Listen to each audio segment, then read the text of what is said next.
Groet in die wonderlijke naam van ons koning Jesus Christus, geliefdes. Mijn naam is Israël Thuis en welkom bij Broodbreek, die programma van de Heer waar ons dagelijks een hoofdstuk in het Nieuwe Testament die lees met het doel om ons christenen te vernieuwen en te versterken op een dagelijkse basis.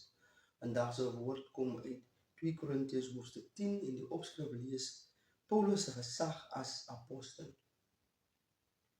Ik zelf, Paulus, wat glo bedeesd is wanneer ik bij jullie teenwoordig is, maar even manhaftig teenoor julle wanneer ik afwezig is, doen een ernstige beroep op julle, met die zachtmoedigheid en vriendelijkheid van Christus. Ik pleit dat wanneer ik bij julle is, ik niet manhaftig hoef te wees, met die zelfvertrouwen waarmee ik reken om diegene aan te durf, wat van mening is dat ons in menselijke zwakheid handelen. Want al tree ons in menselijke zwakheid op, voer onze strijd niet in menselijke zwakheid nie.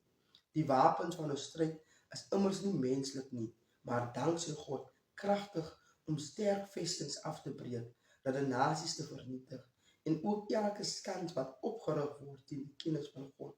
Ook neem ons elke gedachte gevangen tot gehoorzaamheid aan Christus, en staan gereed om elke ongehoorzaamheid te straffen, tot wanneer jullie volledig gehoorzaam zal wees. Kijk naar wat ooglopend is. Als iemand oortuigd is dat hij aan Christus behoort, moet hij dit weer bij homself in berekening brengen dat, net zoals hij aan Christus behoort, so ook ons. Want zelfs al zou ik mij een bietjie buitensporig beroem op die gezag wat die Here aan ons gegee het om julle op te bouwen en niet om af te breek nie, sal ek nie daaroor skaam wees nie.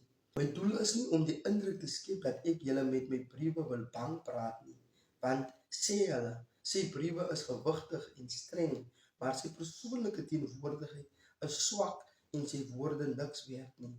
So iemand moet hiermee rekening hou dat ons woorde in ons briewe, wanneer ons aanwesig is, ooreenstem met ons dade wanneer ons teenwoordig is.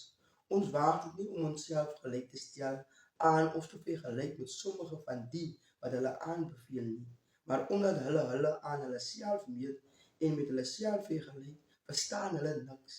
Maar wat ons betref, ons sal nie buite ons perke gaan wanneer ons nie op iets beroem nie, maar binne die perke van die werksgebied wat God vir ons as perk gestel het, om julle ook te bereik.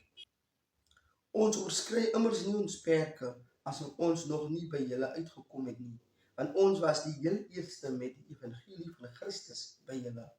Ons oorskry ook nie ons perke deur ons op ander mense se arbeid te beroem nie. Ons koester egter die hoop dat, na mate julle geloof toeneem, ons arbeid volgens ons werksgebied by julle grootliks mag uitbrei, sodat ons die evangelie ook in die landstreke ander kan julle kan verkondig, sonder om ons te beroem op die resultate wat in iemand anders se werksgebied bereik is.